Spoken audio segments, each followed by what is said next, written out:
Welcome to Talking Art, episode 17. I'm Abby Taylor, and today we are continuing the focus on the Asian American artist who painted post-war to present. And why are we giving you this focus? Well, it's a beautiful aesthetic, and we're finding that younger collectors are embracing it. They like the fact that it's based in nature, they can relate to the artist's more recent histories, and it's at affordable price points. They are finding it works in the environments they want to create. It's becoming their new classics.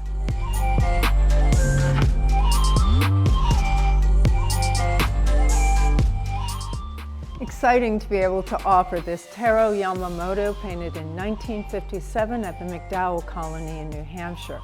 Other artists such as Mark Rothko, Jackson Pollock, and Milton Avery worked there. What's really key to note is that this artist comes out of the Hans Hofmann School of Painting. He continues to live in Provincetown, Massachusetts, the rest of his career. This work was acquired by Walter P. Chrysler at the time, one of America's great art collectors. We move to artist James Hiroshi Suzuki, another Japanese artist who arrives in America in the 1950s. Driving home the point that the younger crowd is embracing this period of art and the aesthetic, we asked my son, who's in the design world in Los Angeles, to give his take. A lot of people are reintroducing natural and old reclaimed wood beams into houses that are newly being built, but also we're working on one ranch with original structures from 1912, and it has a lot of use of the natural and original wood structure, which a lot of the tones in this piece sort of would bring out.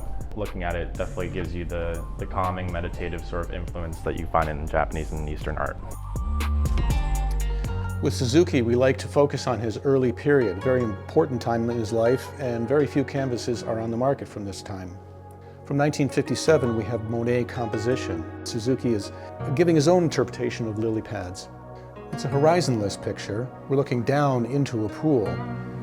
Suzuki has purposefully put little dabs of color, variations on green, across the canvas. Your eye is drawn to this area up here. A deeper part in the pool, maybe, but certainly it acts as a device to bring the eye back up around and keep you within the composition. Moving into 1960, we're still in this early period, however, he's becoming more abstract. Very loose lines, very high horizon. There is a tipped perspective. We still see a landscape, perhaps a sunset, perhaps a tree. This may have a relationship to Japanese woodcut.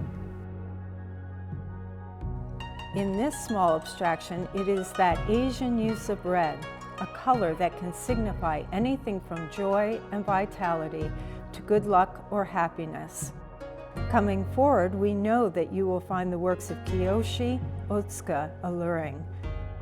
I was drawn to this painting by Otsuka called Noka, which means wildflowers, because of the artist's love of the outdoors. And you can see that it looks like a meadow.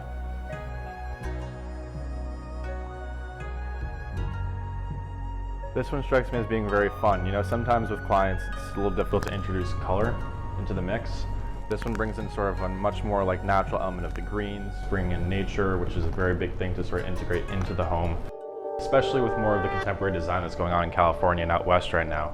You're using a lot more of organic materials, textures, so this sort of brings in a lot of different elements of that. With the natural tone of the canvas on the outside of having the negative space, and also sort of the contrast and the heaviness of the darkness in the middle, brings in sort of the ground and nature of what sort of contemporary design is doing out there. Otsuka being a Japanese artist, you sort of have a feel of like a natural like calligraphy and sort of natural ink tones, which brings in that element of the Japanese art. Fuyu no Kiku can be translated to "here winter." I've always been very attracted to works that have layered meaning and a layered approach to painting, as we see here with the building up of the washes and then the abex approach to the splashes and the drips. Very atmospheric work, which really conveys the sense of winter and swirling sort of snow.